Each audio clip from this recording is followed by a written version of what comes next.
اور ایک نقطہ یہ بھی ذہن میں رکھیے کہ جو شخص اللہ تعالیٰ کی محبت سے اعراض کرتا ہے، اللہ تعالیٰ اس بندے سے ناراض ہوتے ہیں اور اس کو نفسانی محبتوں میں گرفتار کر دیتے ہیں۔ یہ اللہ تعالیٰ کا عذاب ہوتا ہے بندے کے اوپر کہ اللہ تعالیٰ کسی بندے کو مخلوق کی محبت میں گرفتار کر دے۔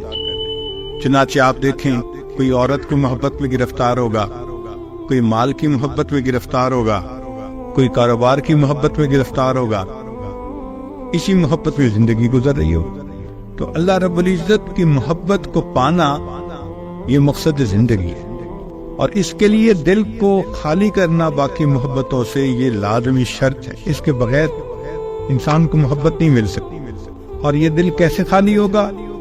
اس کے لیے ذکر کی کثرت کرنی پڑے گی، لا الہ الا اللہ کی ضربیں لگانی پڑیں گی، تاکہ دل سے مخلوق کی محبت نکلے اور اللہ تعالیٰ کی محبت دل میں بھر جائے۔ اس لیے سیدنا ابراہیم علیہ السلام کی مبارک زندگی کو دیکھیں، انہوں نے سب کی نفی کر دی تھی ماں سوا کی۔ انہوں نے فرمایا تھا انی لا احب العافلین، میں ڈلنے والوں سے محبت نہیں کرتا۔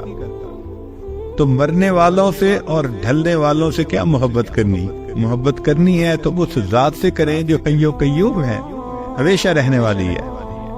میر مت مرنا کسی گلفام پر، خاک ڈالو گے انہی اجسام پر۔ مرنے والوں سے ڈلنے والوں سے کیا محبت کرنی؟ محبت کرے تو انسان اللہ رب العزت سے کرے جو ہمیشہ رہنے والی ذات ہے۔ جبریل علیہ السلام تشریف لائے اور انہوں نے اللہ کے پیارے حبیب صلی اللہ علیہ وسلم سے عرض کیا، اے اللہ کے حبیب صلی اللہ علیہ وسلم، احبب من شئت، جس سے چاہے آپ محبت کریں، فإنک مفارق، ایک دن آپ کو جدا ہونا ہے۔ تو اصول سمجھ لیجئے، جو مخلوق سے محبت کرے گا ایک نہ ایک دن اس کو مخلوق سے جدا ہونا پڑے گا، جو اللہ سے محبت کرے گا ایک نہ ایک دن اللہ سے ملا دیا جائے۔ تو محبت تو اللہ سے کرنی چاہیے، دعا مانگنی چاہیے کہ اللہ ہمیں ایسی محبت عطا فرما۔ اب اس محبت کی کچھ علامات ہیں، جن علامات سے پتہ چلتا ہے کہ اس بندے کے دل میں اللہ تعالیٰ کی محبت موجود ہے۔ پہلی نشانی کہ جب دل میں اللہ تعالیٰ کی محبت ہوتی ہے تو دل اللہ کے لیے بے قرار ہوتا ہے، اللہ سے ملاقات کو جی چاہتا ہے۔ اور حدیث پاک میں فرمایا کہ جو بندہ اللہ سے ملاقات کو محبوب رکھتا ہے تو اللہ تعالیٰ اس سے ملاقات کو محبوب رکھتے ہیں۔ من احب لقاء اللہ احب اللہ لقاءہ۔ تو محبت کی پہلی علامت کہ دل اللہ کے لیے بے قرار رہتا ہے اور انسان اللہ تعالیٰ کی محبت پانے کے لیے تڑپتا ہے، اور پھر دل چاہتا ہے کہ محبوب سے محبت کا اظہار کریں۔ محبت اظہار چاہتی ہے، عشق اور مشق یہ اظہار چاہتے ہیں، چھپے نہیں رہ سکتے۔ تو اللہ تعالیٰ کی محبت بھی اظہار مانگتی ہے، تو اظہار کیسے کریں؟ اللہ نے نماز کو اس کا وسیلہ بنا دیا۔ چنانچہ ہم جب نماز پڑھتے ہیں نا تو گویا اللہ تعالیٰ سے اپنی محبت کا اظہار کر رہے ہوتے ہیں، اللہ کے سامنے ہاتھ باندھ کے کھڑے ہوتے ہیں، پھر رکوع کرتے ہیں، پھر سجدہ کرتے ہیں۔ یہ گویا اللہ سے محبت کا اظہار ہے، یہ ایک وسیلہ ہے اللہ سے محبت کا۔ اللہ تعالیٰ کا دیدار تو مومن کو جنت میں ہوگا۔ دنیا میں اللہ تعالیٰ نے کہا کہ تم دیدار تو نہیں کر سکتے، البتہ اس دیدار کا تصور کر سکتے ہو۔ تو فرمایا کہ ٹھیک ہے، دن میں 5 مرتبہ اس دیدار کا تصور کر کے کھڑے ہو جاؤ، یہ نماز ہے۔ اس لیے فرمایا ان تعبد اللہ کأنک تراہ، تم اللہ کی عبادت ایسے کرو جیسے اسے دیکھتے ہو۔ فإن لم تکن تراہ فإنہ یراک، اور اگر یہ تمہارے لیے مشکل ہے تو یوں محسوس کرو کہ اللہ تمہیں دیکھ رہا ہے۔ تو بھئی ہم محبوب کو دیکھیں یا محبوب ہمیں دیکھے، مقصد تو وہی دیدار کا ہوا نا۔ تو دن میں 5 مرتبہ مشق کروائی کہ جنت میں جو چیز تمہیں ملنی ہے اس کا تصور کر کے یہاں اپنا ٹائم گزارو۔ جب محبوب سے ملاقات نہیں ہو سکتی تو اس کے تصور میں ہی مزہ آتا ہے، دستور ہے۔ اس لیے مومن کو نماز میں مزہ آتا ہے، وہ نماز میں سکون پاتا ہے۔ نبی علیہ الصلوۃ والسلام ارشاد فرماتے تھے ارحنی یا بلال، اے بلال مجھے ٹھنڈک پہنچا، یعنی اذان دے، اذان سن کے میرے دل کو ٹھنڈک مل جائے گی، میری آنکھیں ٹھنڈی ہوگی۔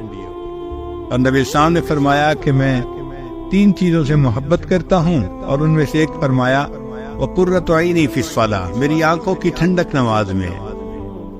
تو یہ اللہ تعالیٰ کی محبت کا نتیجہ تھا کہ اللہ کے حبیب صلی اللہ علیہ وسلم کی نماز میں ایسا مزہ آتا تھا۔ کہتے ہیں کہ ایک بزرگ تھے، ان کے سامنے کسی نے کہہ دیا کہ یہ جنت میں نماز نہیں ہوگی، تو ان کی آنکھوں میں سے آنسو آ گئے۔ کسی نے کہا کہ حضرت رو کیوں رہے ہیں؟ اور ماننے لگے بھئی اگر جنت میں نماز نہیں ہوگی تو پھر جنت میں مزہ ہی کیا آئے گا؟ کتنا ان کو مزہ آتا ہوگا نماز میں، کہ نماز نہ ہوگی تو جنت پہ پھر مزہ ہی کیا ہے۔ ایک نوجوان آیا اور حضرت حاجی امداد اللہ ماجد مکی رحمۃ اللہ کے سامنے اس نے بیٹھ کے نا جنت کی باتیں شروع کی۔ حضرت سنتے رہے، جب اس نے بات مکمل کر لی تو فرمانے لگے کہ بھائی اگر قیامت کے دن اللہ نے ہم پر رحمت فرمائی تو میں تو یہ عرض کروں گا اللہ مجھے اپنے عرش کے نیچے مصلی کی جگہ دے دی۔ کتنا مزہ آتا ہوگا کہ میں تو اللہ سے یہ نعمت مانگوں گا اللہ مجھے عرش کے نیچے مصلی کی جگہ دے دی۔ ہمیں جو مزے دنیا میں نصیب نہیں ہو سکتے وہ مزے اللہ والوں کو نماز کے ذریعے سے حاصل ہو جاتے ہیں۔ حضرت مولانا یحییٰ رحمۃ اللہ لمبا سجدہ کرتے تھے۔ کسی نے پوچھا حضرت اتنا لمبا سجدہ؟ فرمایا جب میں سجدہ کرتا ہوں مجھے یوں محسوس ہوتا ہے کہ جیسے میں نے اپنے آقا کے قدموں پہ سر رکھ دیا، میرا سر اٹھانے کو دل نہیں کرتا۔ وہ کیسی نماز ہوگی محبت بھری کہ بندہ سجدہ کرے اور یوں محسوس کرے کہ میں آقا کے قدموں پہ سر رکھ رہا۔ حضرت مولانا فضل الرحمان گنج مراد آبادی رحمۃ اللہ علیہ نے ایک مرتبہ فرمایا اشرف علی جب میں سجدہ کرتا ہوں مجھے یوں محسوس ہوتا ہے جیسے قدرت نے میرے رخسار کا بوسہ لے لیا۔ تو نماز میں مزہ آتا ہے مومن کو، اس لیے کہ وہ اللہ سے ملاقات کا بہانہ ہوتی ہے، اور ویسے بھی اگر نماز پڑھتا ہے بندہ تو اللہ سے ہم کلامی ہوتی ہے۔ حدیث پاک میں ہے الحمدللہ رب العالمین، جب یہ کہتے ہیں تو اللہ جواب دیتے ہیں حمدنی عبدی، میرے بندے نے میری حمد بیان کی۔ تو ایک ایک آیت مومن پڑھ رہا ہے اور اس کے جواب میں پروردگار عالم اس کا جواب دے رہے ہیں، تو ہم کلامی ہوئی نا۔ اسی لیے یہ محبت کی علامات ہیں۔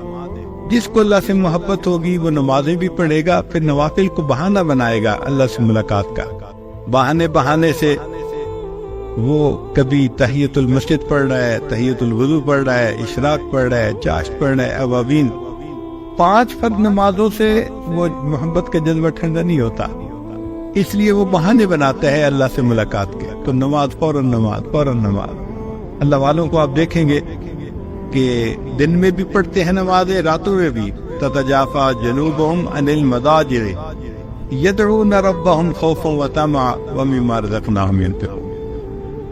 ایک جگہ فرمایا وَقَانُوا قَلِيلًا مِّنَ اللَّيْلِ مَا يَهْجَعُونَ وَبِالْأَسْحَارِ هُمْ يَسْتَغْفِرُونَ۔ ہمیں تو فجر کے اٹھنے کے لیے بھی الارم لگانے پڑتے ہیں، اس لیے کہ بیٹری کمزور جو ہوئی۔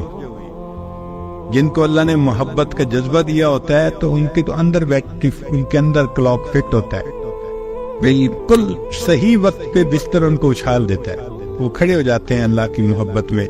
مجھ کو نہ اپنا ہوش نہ دنیا کا ہوش ہے، مجھ کو نہ اپنا ہوش نہ دنیا کا ہوش ہے، بیٹھا ہوں مست ہو کے تمہارے جمال میں، تاروں سے پوچھ لو میری روداد زندگی، راتوں کو جاگتا ہوں تمہارے خیال۔ وہ اللہ کی یاد میں، اللہ کی محبت میں راتوں کو مصلی پہ کھڑے ہوتے ہیں۔ میری فریاد سن لے میرے مولا، بنا لے اپنا بندہ دل بدل دے۔